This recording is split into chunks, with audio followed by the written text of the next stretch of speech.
Chubs! I'm your Chubelita, geng. For today's video ay magluluto ako ng pork chop.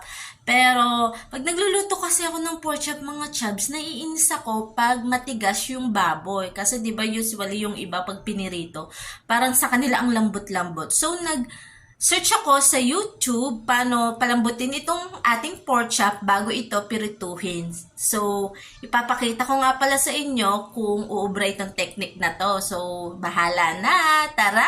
Samahan niyo na ako magluto mga chop! Yung gagawing pork chop, grabe ang lalaki. So, ayan.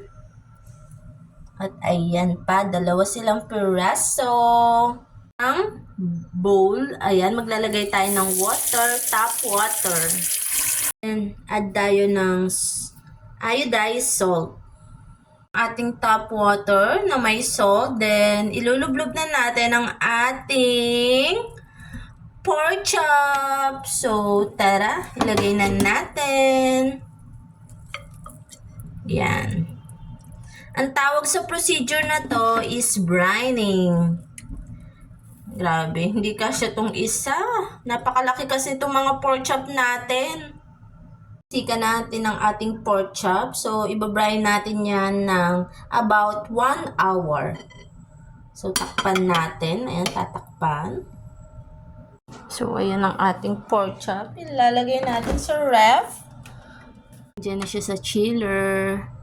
Ayan lang natin dyan ng 1 oras.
Ang ating pangalawang pork chop, isinunod ko muna.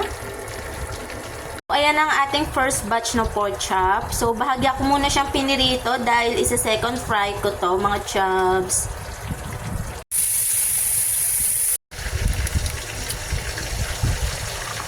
Ito ang ating gagawin nating soup, miso soup from Japan.